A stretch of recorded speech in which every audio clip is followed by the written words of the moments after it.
예, 사도행전 27장은 바울이 이제 가이사랴에서 로마로 압송되는 과정에 관해서 기록하고 있는데 세 문단으로 나누고 있습니다.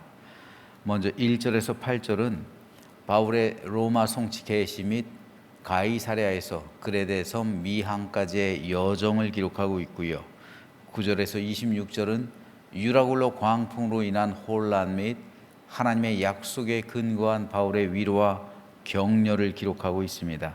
마지막으로 27절에서 44절까지는 표류 선상에서의 바울의 활약 및 배의 난파와 전원, 무사 상륙한 것을 기록하고 있습니다. 지도를 먼저 하나 보시죠. 우리 성경에서도요, 여러분 우리 교회에서 공동으로 사용하고 있는 성경에도 이게 나와 있어요. 235쪽에 보면은 이 지도가 이렇게 나와 있는데 이것과는 약간 다른 지도인데요. 성경책을 보셔도 되고요. 이 그림을 보셔도 됩니다. 백부장 율리오의 호송 아래 이탈리아로 이제 가이사랴에서 떠나게 됩니다. 그리고 무라라는 곳에서 알렉산드리아 배로 갈아타죠. 그리고 그레데라는 섬, 바울이 섬에 이르렀을 때 바울이 항해하지 말 것을 권했죠. 하지만 선장과 백부장이 선주들의 말을 듣고서 바울의 말을 무시하죠. 그래서 떠나게 됩니다. 그래서 저 옆에 보면은 그레데 섬에서 베닉스라는 곳이 있죠. 미항 아래에 미항이 있는데 미항에서 저 베닉스까지 조금만 옮기려고 한 거예요. 왜냐하면은 미항이라는 곳이 비좁았기 때문에 조금만 더 옮겨가서 베닉스라는 항이 크니까 이 배가 크니까 조금 더 큰 데서 이제 겨울을 지내고 갈 생각을 했던 거예요. 떠날 생각을 한 게 아니라 저기까지만 옮기려고 그랬던 거죠. 그런데 바울은 저기까지 가는 것도 위험하니까 혹시 어떻게 될지 모르니까 움직이지 말자 했는데 선장과 선주가 아니다. 그래도 얼마 되지 않으니까 저기까지 조금만 옮겨가자 해서 떠났다가 섬에서부터 유라굴로 광풍이 불어가지고 배가 밀려가는 거예요. 저길 베닉스를 가지 못하고 밀려서 몇 날 며칠 고생해가지고 결국은 목숨만 겨우 건진 채 멜리데 섬에 도착합니다. 여기까지가 27장이에요. 여기까지가 27장이고 그 이후의 행적은 28장입니다. 그 이유는 이제 수라구사를 거쳐 레기온을 거쳐서 이제 보디올에 이르러서 이제 로마로 압송되는 그 과정은 28장입니다. 자, 오늘은 이 가운데 1절에서 3절 말씀을 좀 살펴보겠습니다. 우리가 배를 타고 이달리아에 가기로 작정되매 바울과 및 다른 죄수 몇 사람을 아구소대의 백부장 율리오라는 사람에게 맡기니 아시아 해변 각처로 가려 하는 아드라무떼노 배에 우리가 올라 항해할세 마게도냐의 데살로니가 사람 아리스타고도 함께 아니라 이튿날 시돈에 되니 율리오가 바울을 친절히 대하여 친구들에게 가서 대접받기를 허락하더니. 자, 오늘 우리가 읽은 1절에서 3절에 보면은 여기서 누가는 두 종류의 사람을 언급합니다. 먼저 우리라는 말을 언급하고 있어요. 1절과 2절에서 반복해서 누가는 우리가 배 타고, 그리고 2절에서도 우리가 올라 항해할세, 우리란 말을 사용하고 있습니다. 즉 바울이 로마로 압송당할 때 바울 혼자만 간 게 아니라 바울과 함께 여러 명이 갔다는 거예요. 특별히 2절에 보면 아리스타고도 나와요. 데살로니가 사람 아리스타고도 함께 아니라 우리와 함께 했다는 거죠. 이외에 바울의 서신을 대필한 사람이 더디오도 있어요. 이제 오늘 심야 기도회 때 이걸 살펴볼 텐데요. 더디오도 있었어요. 이들은 모두 바울의 동역자들이에요. 바울이 혼자 간 게 아니라 바울과 함께 여러 명이 로마로 갔다는 거예요. 바울을 따라갔다는 거예요. 그 길에 동행했다는 겁니다. 바울이 홀로 그 길을 갔다면 얼마나 고독하고 외로웠을까요? 바울도 사람이에요. 사람이기에 외로움이란 감정은 견디기 어려운 겁니다. 왜 노년층에서 우울증이 걸리는 줄 압니까?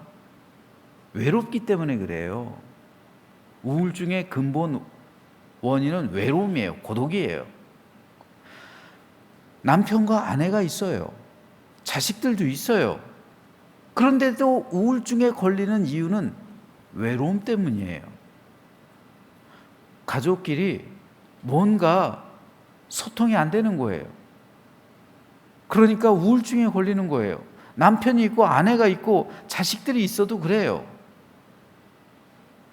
물론 바울처럼 신앙심이 깊은 사람은 주님과 교제함으로 외로움을 극복해내겠죠. 하지만 외로움을 극복해내는 것보다 외롭지 않은 게 더 좋은 거예요. 그렇잖아요. 가족이 서로 함께 사랑하고 화목이 넘치는 게 외로우면서 가족끼리 서로 대화도 안 하고 외로우면서 외로움을 극복해내는 것보다 훨씬 더 좋은 거예요. 바울도 그랬어요. 바울은 로마로 압송되는 과정 가운데서 동역자들이 함께 해준 거예요. 바울을 홀로 떠나보낸 게 아니에요. 같이 간 거예요. 진짜 친구죠. 진짜 동역이죠. 홀로 바울을 보내는 게 아니라 그 길, 외롭고 힘든 길 같이 가준 거예요. 더구나 우리가 누가는 잘 알잖아요. 누가복음의 저자, 사도행전의 저자, 바울의 영원한 친구, 동역자, 누가는 잘 알죠. 하지만 아리스다고는 잘 모르잖아요. 아리스다고는 바울이 데살로니가에서 전도한 사람이에요. 그런데 그 이후로 바울과 쭉 함께 했어요. 바울을 따라다녔어요. 바울의 제자가 돼서. 아리스다고는 잘 알려지지 않았어요. 그런데 성경에 5번 그 이름이 기록돼요. 그런데 그때마다 아리스다고는 언제나 바울과 함께 있어요. 그는 이름 없이 빛도 없이 바울의 그림자가 되어서 바울의 수족이 되기를 자청한 거예요. 그리고 바울을 돕는 바울의 제자이자 동역자가 됩니다. 우리는 위대한 바울만 생각하지 아리스다고처럼 바울을 위해 헌신한 사람들을 기억하지 못할 때가 많아요. 하지만 성경에는 아리스다고처럼 그리고 바울의 대필자 더디오처럼 이름 없이 빛도 없이 복음을 위해 바울의 동역자가 되어준 사람이 훨씬 더 많음을 알아야 합니다.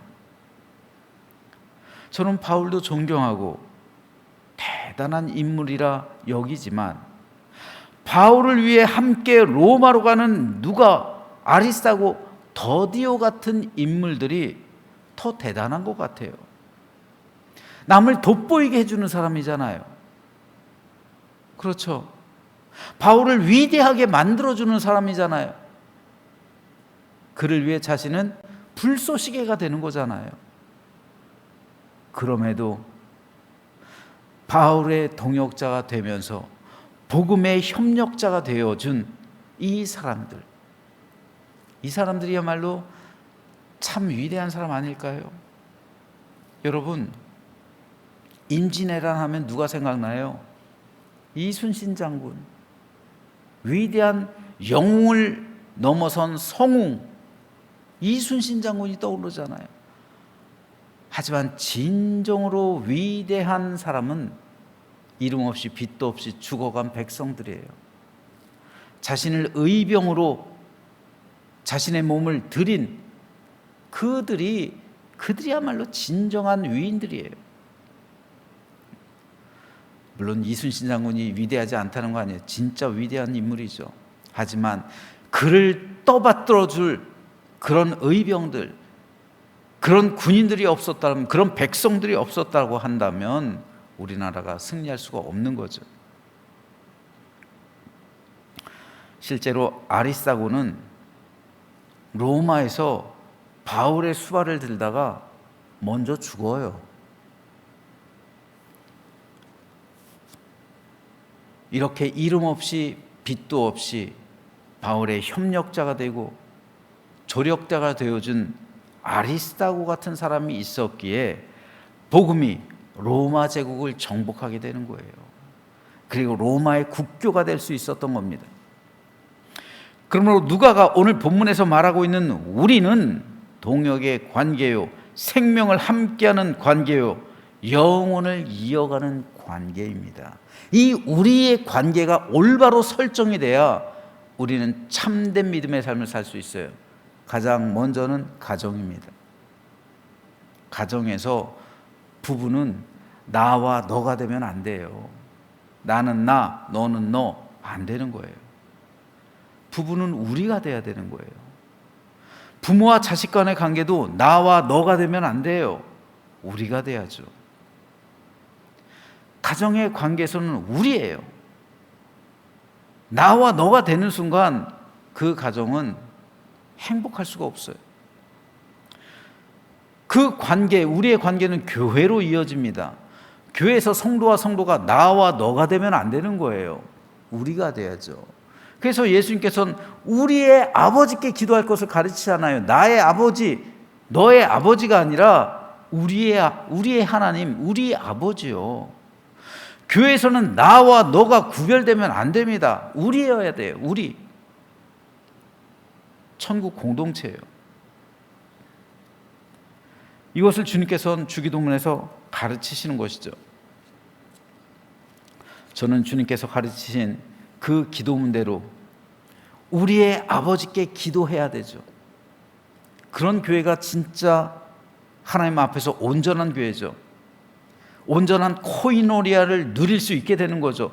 우리라고 부를 수 없으면 코이노니아가 그 관계가 형성될 수가 없는 거예요. 온전한 코이노니아를 누릴 수가 없는 겁니다. 바울과 누가와 아리스타고와 더디오처럼 우리라는 그 공동체, 그래서 함께 한다는 그러한 마음이 있을 때 비로소 우리는 우리의 아버지께 기도할 수가 있는 거예요. 저와 여러분 모두가 우리가 되고 나와 너가 아니라 우리가 되고 그로써 우리의 아버지께 기도할 수 있는 제암 공동체, 천국 공동체를 이루는 우리 모두가 되시기를 주님의 이름으로 축복합니다. 둘째로 오늘 본문에서 누가는 바울과 다른 죄수 몇 사람을 언급하고 있어요. 바울도 미결수죠. 미결수이긴 했지만 바울도 죄수예요. 죄수의 신분으로 가는 거잖아요. 그래서 죄수 취급을 받을 수밖에 없는 거예요. 그런데 누가는 바울과 다른 죄수를 구별해요. 여기서 다른 죄수할 때 다른이라는 말은 헬라어 원어로 종류와 같지 않은 것을 의미하는 겁니다. 예를 들어서 사과와 배는 똑같은 과일이죠. 과일이긴 과일인데 다른 종류의 과일이에요. 마찬가지로 바울과 죄수들은 똑같은 죄수예요. 하지만 다른 종류의 죄수라는 거예요. 이걸 누가가 말하고 있는 겁니다. 즉 다른 죄수들은 이미 형이 확정된 거예요. 그래서 죄에 대한 형벌을 받기 위해 로마로 가는 거예요. 하지만 바울은 그렇지 않다는, 다른 죄수와는 달리 형이 확정되지가 않았다는 거죠. 재판을 받으러 가는 거니까요. 다르다는 거죠. 그런데 왜 이 사람들은 로마로 압송될까요? 당시에는 특별한 경우가 아니라면 죄수를 로마로 이송하지 않아요. 그리고 현지에서 총독이 형을 집행하죠. 다만 로마의 원형극장, 즉 콜로세움이죠.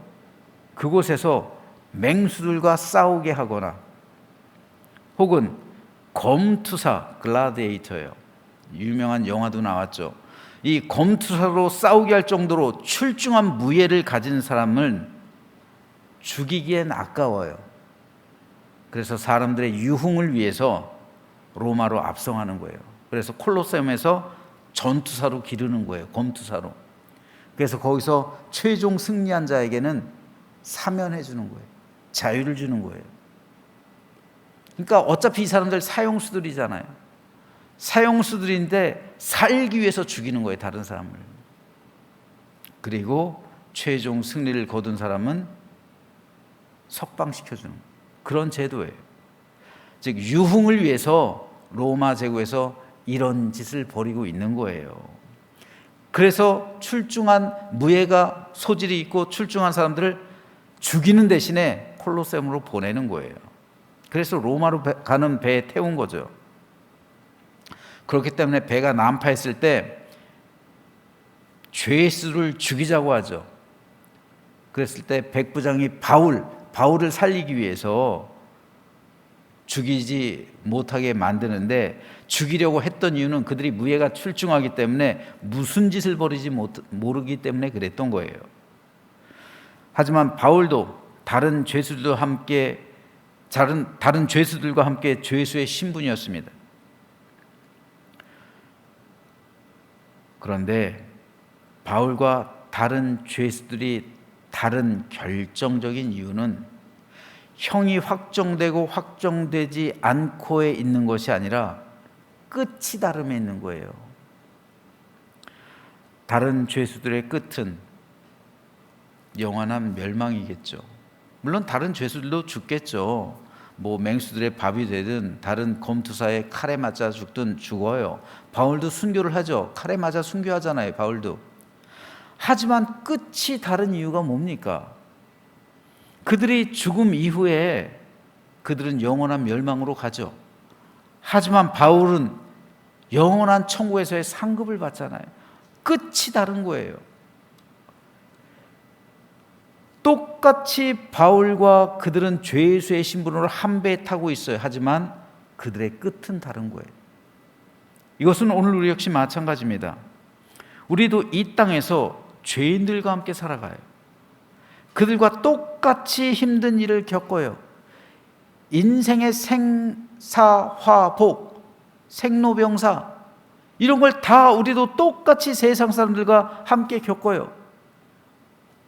그들도 암에 걸리고 우리도 암에 걸려요.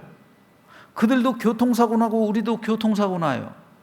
그들도 각종 사건과 사고에 그런 재앙적인 사건을 만나지만 그리스도인들도 예외는 아니에요.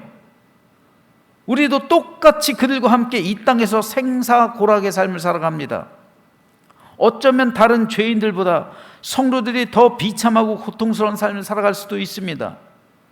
하지만 그들과 우리가 다른 결정적인 것은 끝이 다른 거예요. 우리는 이 끝을 향해 달려가고 있는 거예요. 우리의 삶은. 이에 대해 사도 바울은 이렇게 고백을 합니다. 새 번역 성경으로 빌립보 교회로 보내는 서신을 제가 좀 읽어볼게요. 형제 자매 여러분, 나는 아직 그것을 붙들었다고 생각하지 않습니다. 이게 로마로 압송되고 감옥에서, 즉 가택연금 상태죠. 거기서 쓴 서신이에요. 바울이 로마로 압송된, 옥중 서신이잖아요. 내가 하는 일은 오직 한 가지입니다. 뒤에 있는 것은 잊어버리고, 다시 말해서 바울이 이제까지 예수님을 향해 했던 그 모든 복음의 사역, 복음을 증거했던 것, 그 모든 것 다 잊어버리겠다는 거예요. 내가 헌신하고 충성하고 봉사했던 거 다 잊어버리고 새롭게 시작하겠다는 거예요. 그리고 앞에 있는 것을 향하여 몸을 내밀면서 그리스도 예수 안에서 하나님께서 위로부터 부르신 그 부르심의 상을 받으려고 목표점을 바라보고 달려가고 있습니다. 뒤에 있는 것은 잊어버리고 앞에 있는 것을 향해 달려가는데, 앞에 있는 것이 뭐냐면 목표점이라는 거예요. 목표점. 그 목표점이 뭡니까? 천국이잖아요. 그리고 천국에서의 상급이잖아요. 바울은 그 천국을 향해 달려가겠다는 거예요. 천국이 뭡니까? 목표점이에요. 끝이란 말이에요. 끝을 향해서 달려가고 있다는 말입니다. 그렇기 때문에 바울과 죄수들이 다른 것은 끝이 다른 거예요. 우리와 세상 사람들이 다른 것은 끝이 다른 겁니다. 우린 그 끝을 향해 달려가고 있는 거예요. 여러분, 교회 다니면서 세상이라는 끝을 향해 달려가는 것이 아니라 천국이라는 끝을 향해 우리는 달려가요. 그것이 우리의 목표점이에요. 저는 바울의 이 고백이 저와 여러분의 진실한 믿음의 고백이 되기를 소망합니다. 그래서 우리 모두 바울처럼 하늘로부터 부르신 그 부르심의 상을 받으려고 천국이라는 이 목표점을 바라보고 온전히 우리 믿음을 지키며 달려가는 승리하는 믿음이 되시기를 주님의 이름으로 축원합니다.